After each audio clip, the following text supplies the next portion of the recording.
Well, I'm on the farm today and thought I'd do a quick hay update video for the farm here, March 2026. So I'm actually starting to sell some hay. It has been pretty bleak, but I think what's happening is people are running short on hay, and the people they typically buy it from are running short. But this wagon right here is essentially empty. I got a couple of misshaped bales up in here. This wagon right here, it's just got a few bales left in the very back, and it'll be empty. There's my bale I used to step up into the wagon, and I'd sell it for the right price. This wagon here's pretty full, but last customer I had was very interested in more hay. And then I got somebody else who wants hay too. So it might be that here in the next few weeks, I may just be out of square bales. I still got plenty of round bales, but the square bales are, that's picking up.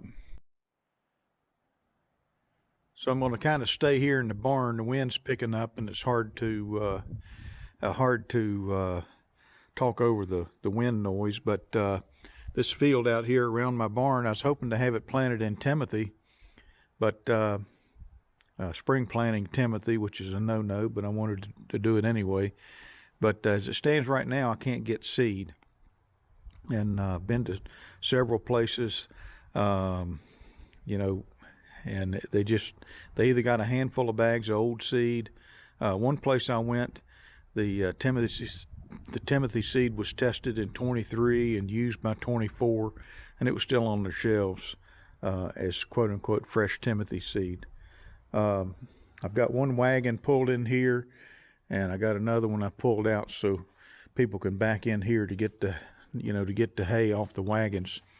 And as I mentioned earlier, I'm not stacking hay in this barn anymore.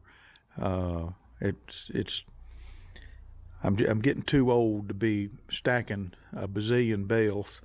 And so what I'm doing, as I've alluded to in other videos, and I tried it this fall, is I'm filling up my wagons, and they back in here, and I climb up there, and I just throw them down. And physically, it's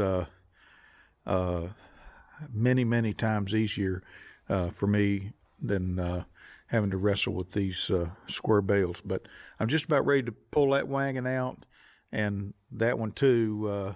It should come out here pretty soon, and I can get some equipment in here and start doing some spring maintenance on it well in advance of cutting hay. We'll be once again, we'll be clipping our fields. There's one field I may not clip, just see how that looks. Primary focus will be square bales, and we'll probably make a few round bales. But as it stands right now, based on our sales of hay over the winter in regards to round bales, I'll be using my round baler as a backup, and then I'll just limit the quantity of squares I have to fill up my wagons. And we'll clip the fields and have a stockpile ready to bale at any time throughout the summer. And if I empty a couple of wagons, I'll go out and I'll make a couple hundred bales of hay and restock the barn. Let's go out here and take a look at my east field. Our temperatures are warming up. It's about 41 degrees here this morning. Supposed to get up into 59 or 60. We've had temperatures as high as 80, and then a few days later, snow. It's been that kind of a winter, but winter I think is losing its grip pretty fast, and so we're starting to see a green up. So before I head over to the east field, just one more word about this field here. I'm either going to let it lay fallow until this fall and put it into Timothy. There's reasons for doing that. The biggest one is I've got some Johnson grass in here. In some places it's kind of heavy and concentrated, and I need to hit it with Roundup. You can't use any kind of selective herbicide on it. So it might be that I hit this field a couple times over the summer to knock down the grass and give me a couple shots at taking out the Johnson grass that's in, there's a big chunk of it down in that part of the field especially. So I might do that and just save myself from buying seed in the spring and then buying seed again in the fall. The other thing is I might try teff grass again in here, but I don't know. I'm a little reluctant to do that after my debacle from last year. Okay, so with the warmer temperatures coming in, we're seeing a lot of green up. This is the east field we're looking at right here, and of course my barn over on the other side of that fence line. The wind's blowing. I hope you can hear me okay. But so we pounded these fields with lime last fall. In January, I put potash and DAP on these fields below the road, except over there at my barn. And that nitrogen component of the DAP, the 18% nitrogen, I think is helping to sort of give this a little bit of a kickstart. I will not be fertilizing prior to first cut. So I may not clip this field. I kind of want to see what it looks like. The rest of the fields I'll certainly clip 12, 13 inches high for like a second cutting, and to kind of control my volume and spread out when I have to make hay or not make hay. Keep in mind, I'm a retired guy in an army of one, so there's a limit how much I want to take on. And if I can sell the hay off the wagons and continuously rotate hay on and off the wagons, I'll make hay on every inch of this farm. But I got to get my hay customers kind of conditioned to come get the hay when it's ready. If it has to sit on the wagons, then I'll just let it stockpile and cut it when I empty a wagon. If I empty a couple of wagons, come out and make a couple hundred bales of hay. And the nice thing about not chasing the stem is I'm not chasing a deadline for it being over mature. So I can wait on that 4 or 5 day window of good weather to make hay. And second cutting brings a premium price anyway.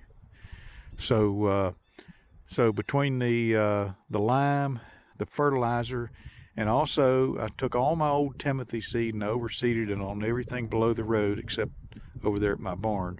The newest Timothy I had, the oldest, newest Timothy I had, I put on this field right here. And I think there's some evidence that it may have germinated and is actually coming in. So that's part of the reason I may not clip this field is if I can get some Timothy head mixed in with the fescue and orchard grass, it makes a better sell on the first cut. So not sure how many round bales I'm going to make. We didn't sell very many. Actually, I don't think I sold a single round bale, although there is a little bit of interest right now in them as people are running out of hay. But need to develop that market even more. But right now, I would say that the round baler is more a backup machine than a primary haymaking machine on this farm. I'd like to be able to sell round bales at a price that pencils out. But I'm really not interested in, breaking even. It just, why not just stay home and watch TV if you're just breaking even and wearing out all your equipment in the process. But anyway, we're here. We are in March. Normally we would fertilize right now, but I'm not doing that. Like I said, I don't want to fertilize the stems.